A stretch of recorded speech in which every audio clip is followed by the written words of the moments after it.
Hola a todos, mi nombre es Hugo Dorado, soy investigador de la Alianza Bioversity CIA. El tema de esta presentación es estructura y limpieza de bases de datos. Este material hace parte del curso Fundamentos en Análisis de Información y Minería de Datos en Agricultura, el cual está siendo coordinado entre la Alianza Bioversity CIA, la Universidad de Illinois, el CIMI y el proyecto SICAPS. En esta presentación vamos a revisar algunos de los errores más comunes en las bases de datos. La idea es que de aquí en adelante logremos identificar en las primeras revisiones de la base de datos algunas inconsistencias, además que sepamos cómo lidiar con ellas. Lo primero que debemos garantizar es la estructura de la base de datos que estamos conformando. Lo ideal es que en cada una de las filas de nuestra matriz de información estén la unidad observacional que hayamos definido, y en cada una de las columnas esté una de las variables asociadas a cada una de esas unidades observacionales.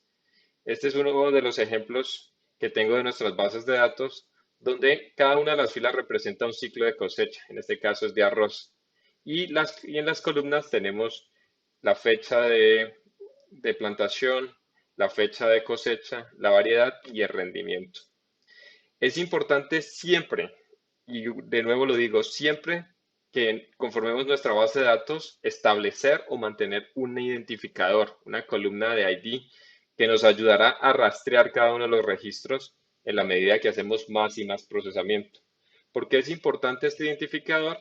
Porque en el momento en que nosotros necesitemos regresar en un punto para evaluar alguna falla con un registro o necesitemos vincular esta base de datos a otra base de datos distinta, este identificador es el que nos permitirá tener la trazabilidad de todo ese proceso que podemos hacer y volver al inicio a encontrar si fue un error de procesamiento o fue un error que estaba desde el inicio. Entonces, de aquí en adelante, jamás se nos puede olvidar tener en cuenta que tenemos que revisar y garantizar que este identificador está dentro de nuestras bases de datos. Otro de los aspectos importantes a tener en cuenta cuando estamos estableciendo la base de datos es la creación del diccionario de datos. Y lo podemos hacer con un procedimiento bastante simple, en el que podamos comenzar identificando nombres cortos por cada una de las variables de nuestra base de datos. Lo ideal es que este nombre corto no tenga una longitud mayor a los 15 caracteres. Además, si vamos a involucrar varias palabras, no utilizar espacios o comas o puntos para dividir las dos palabras, sino más bien separadores de raya piso o cambios de mayúscula. También es importante dejar indicado cuál es el nombre completo de cada una de las variables asociadas a ese nombre corto y de tener establecida la unidad de medida, en la cual esperamos que ya esté uniforme para toda la variable. También es importante mostrar el rango de la variable entre el valor mínimo y el máximo para variables numéricas, incluso para fechas, y para variables cualitativas, dejar ver todas las categorías posibles que pueden estar allí expresadas. Esto nos permite facilitar la comprensión de nuestra base de datos cuando otra persona quiere utilizar esa información. Puede ser para los mismos propósitos que la estamos utilizando nosotros o para otros propósitos distintos.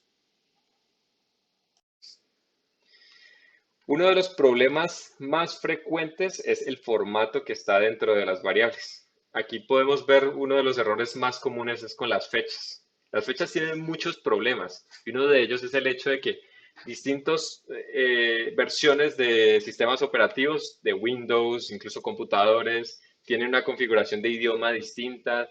Entonces puede existir un formato distinto de la fecha, sobre todo en el orden en el que se digita el día, el mes y el año.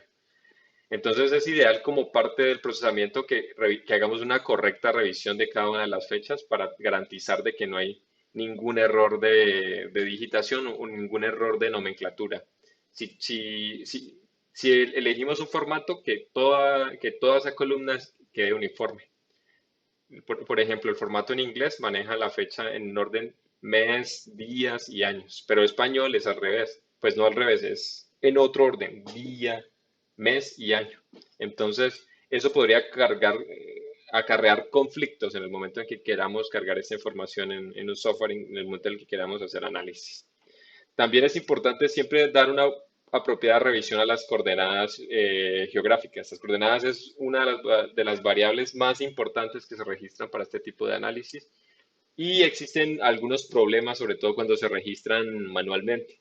Esto debido a que las coordenadas pueden ser registradas en distintas unidades de medición. Algunas de ellos es grados, minutos y segundos o grados decimales, lo cual puede acarrear algunos conflictos cuando se están registrando y es siempre importante hacer la evaluación correspondiente para evaluar la calidad del registro. Hay algunos software de apoyo que nos permiten hacer esa revisión de las coordenadas geográficas y evaluarlas en un mapa. Uno de ellos es Google Earth, otro QuantumGIS, el cual vamos a mostrar también en el curso, y el otro es ArcGIS, que es licenciado. Lo ideal es siempre tratar de identificar que la coordenada esté sobre un lote, si se puede ver la imagen, y esté cercano a la localidad donde se espera que esté y tratar de evitar este tipo de errores. Cuando hay un problema en el registro de la coordenada, comúnmente pasa eso, que cae en otro país, en una localidad distinta o incluso cae en el mar. Entonces, allí se pueden identificar algunos problemas en los cuales uno puede identificar el formato y hacer el arreglo correspondiente para luego utilizar esta información. También la revisión de fechas que están registradas en las bases de datos se puede hacer con base en el cálculo de días entre los ciclos, por ejemplo, entre fecha de cosecha y fecha de germinación. No esperaríamos que hubiera más de 150 días, que es como lo máximo registrado por cierto cultivo. En ese sentido, pues podemos identificar que pueden haber algunos problemas, que hayan algunos ciclos de duración muy corta, lo cual nos hace pensar que inmediatamente hay un problema con la fecha, y otros ciclos demasiado largos, donde pasa lo mismo. Siempre es muy importante tener muy bien calibrado estos aspectos de fechas y de coordenadas, porque son esto lo que nos permite luego vincular la información climática y la información de suelos a nuestra base de datos. Si nosotros no hacemos un adecuado procesamiento de estas variables, tanto de coordenadas geográficas como fechas, no vamos a tener una buena calidad en la información de las variables climáticas y las variables de suelo. Otra de las fallas frecuentes dentro de las bases de datos, como también lo mencionaba en la anterior presentación, es la unidad de medida. Y esto pasa especialmente cuando uno no utiliza un software para capturar datos. Ese es uno de los casos de los primeros proyectos en los que participé, donde algunos productores registraban su producción en cajas por semana. Otros sí la registraban en kilogramos, otros la registraban en cartones. Entonces era un gran desafío porque tendríamos casi que identificar cada uno de estos productores y preguntarles cuánto pesaba una caja para poder hacer la conversión en kilogramos. Entonces esta revisión también debe hacerse exhaustivamente para tratar de estandarizar las variables, la unidad de medición de las variables antes de proceder con el análisis.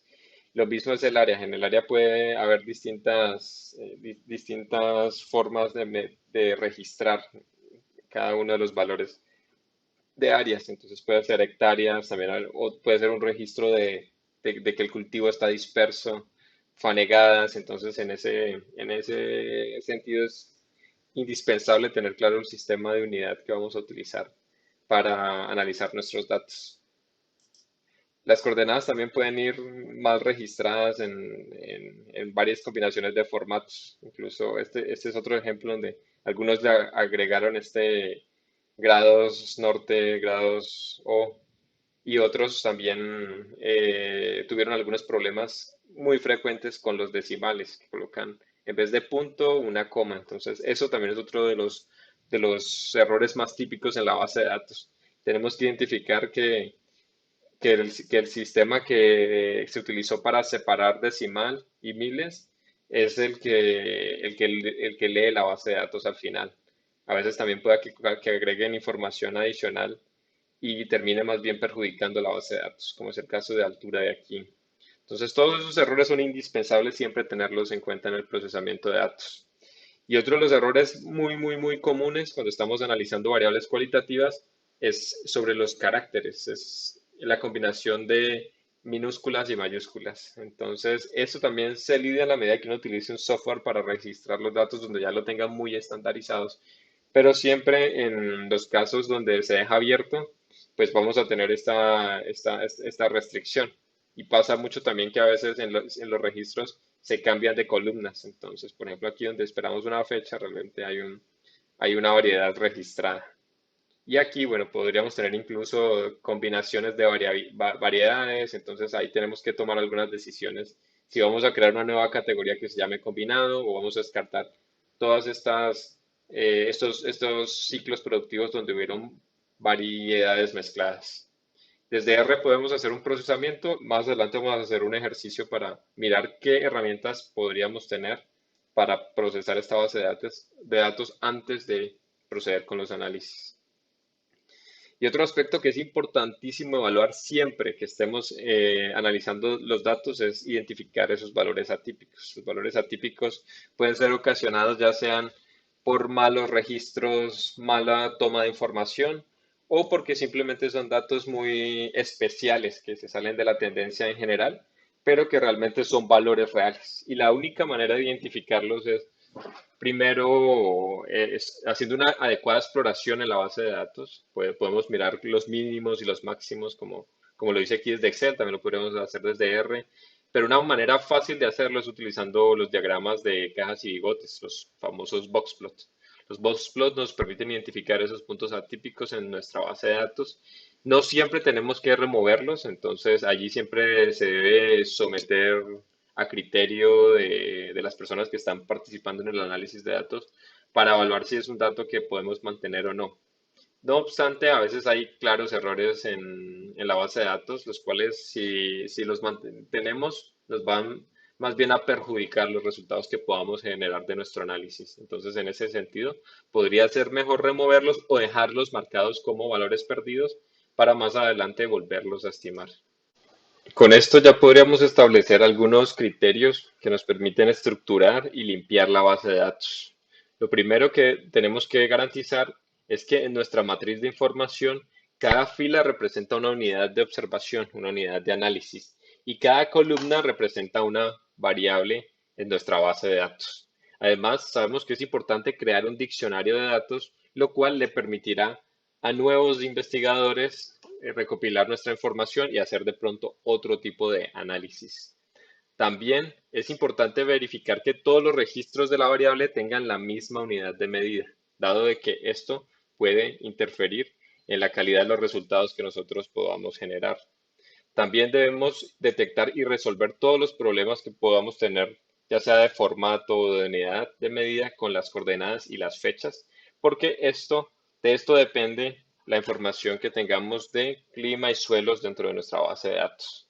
Además, es importante resolver problemas de mayúsculas y minúsculas, porque no queremos que dos categorías que son las mismas queden en clases distintas. Entonces, siempre es importante tratar de hacer esta estandarización por cada una de las variables cualitativas. Además, es importante identificar valores atípicos y establecer una, una decisión, la cual se va a tomar con base en esos valores atípicos. Si se van a descartar o si esas filas o si se van a colocar como valores faltantes para luego procesarlas. Con esto terminamos esta sección. Espero les haya gustado y sigan avanzando en el curso de Fundamentos en Análisis de Información y Minería de Datos en Agricultura.